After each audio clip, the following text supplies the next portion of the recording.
उद्वेग सांडोनिया तुका म्हणे सुख बहुजाले जीवा घडलिया सेवा विठोबाची सुख माझा धरितया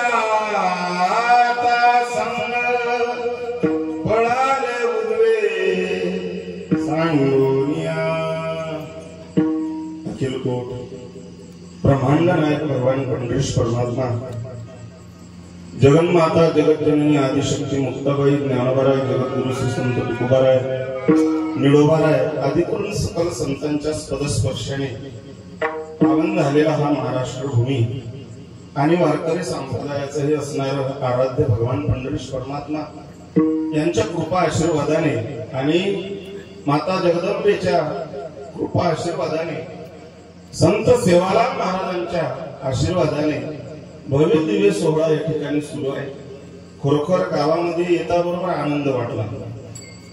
संत सेवालाल बाबांचं मंदिर डोळ्याने पाहिलं, खरोखर आनंद वाटला। संत सेवालाल महाराज काही सामान्य नव्हते महाराज, भगवान कृष्ण कन्हैयाचे ते अवतारी पुरुष आहेत।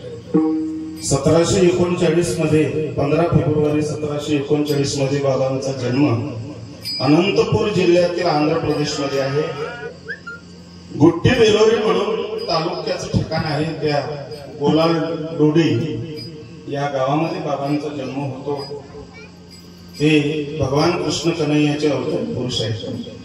एवढंच नाही, त्यांच्या आईचं नाव धर्मणी माता आहे, त्यांच्या वडिलांचं नाव भीमासिंग नाईक असं त्यांचं नाव होतं। एवढी इस्टेट होती, एवढी श्रीमंती होती बाबा की 7 पिढ्या सुद्धा जर लोकांनी, त्यांच्या घरातल्या लोकांनी काम जर केलं नाही ना तर कोणाच्या दारात जाऊन हात पसरण्याची वेळ त्यांच्यावर नव्हती। असे 4 भाऊ असणारे आपा दुधा नाही का, ही त्यांची भावंड होती।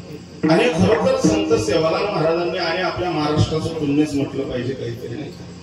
त्यांचा जन्म कुठं आंध्र प्रदेश आणि आपल्या महाराष्ट्रामध्ये पोहरादेवी या ठिकाणी येऊन कार्य करावं, नाही का, कर्मभूमी त्यांची पोहरादेवी व्हावी असो, असे हे संत सेवालाल महाराज सामान्य नव्हते। त्यांचे वाक्य सुद्धा असे ठरले बाबा की आज ते घडते। कळबारी पेंडी पालखी म बेठिय रबिया कटोरा पाणी पिय। संत सेवालाल महाराजांचे वाक्य सत्य झाले। एवढंच नाही, काही लोक असतात महाराज साधूला त्रास देऊ नये देत नसता। साधू खोटा असो, साधू खरा असो, साधूला माहित नसताना जरी तुम्ही मागे निंदा केली ना तरी त्याचा परिणाम भोगावा लागत असतो असं शास्त्र सांगतं। हरिजनाची निंदा न करावी कदा, साहत त्या गोविंदा नाही ते देवाला सहन होत नाही। बाबांनी मातीचा शिरा केला राजा आपल्यासाठी, केला का नाही मातीचा? एवढंच नाही, आणखी एक उदाहरण महत्वाचं सांगून देतो। चिंगऱ्या नावाच्या मुलाने बाबांची चेष्टा मस्करी केली, काय झालं त्याचं? चिंगऱ्याची चिंगरीच करून टाकली, त्याला लेकरे झाले। ऐका, अर्थात मला हे म्हणायचं आहे की बाबा सेवालाल महाराजांचं मंदिर पाहिलं, आनंद वाटला। खरोखर खूप छान लोक आहेत आणि अशाच पद्धतीने महाराजांच्या कृपा आशीर्वादाने, जगदंबेच्या कृपा आशीर्वादाने बाबा, अरे समन्वयाची गरज असते। समन्वय ज्या घरात असतो ना त्या घरात स्वर्गासारखा आनंद असतो। ज्या गावात समन्वय असतो त्या गावात सुद्धा दादा आनंद असतो। हे खरंच सांगतो, बरेचसे गाव आहेत, त्याच्याकडे माझं गावाचंच मी नाव सांगितलं।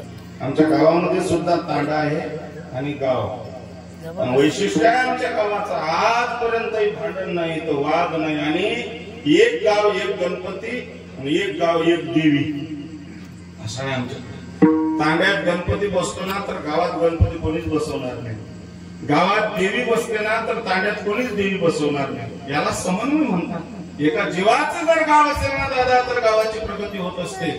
घरातले जसे लोक एका जीवाचे असले ना तर घराची कुटुंबाची प्रगती होत असते ना तशीच गावाची प्रगती होत असते. म्हणून आनंद वाटला आणि या ठिकाणी येण्याचा योग म्हणजे आमचे श्री हरिभक्त परायण परम आदरणीय परमस्नेही नवनाथ पाटील येवले मागच्या वर्षीच फोन केला होता. या उत्सवाच्या वेळेस हनुमंतरायांचा हा कलशारोहण सोहळा होता.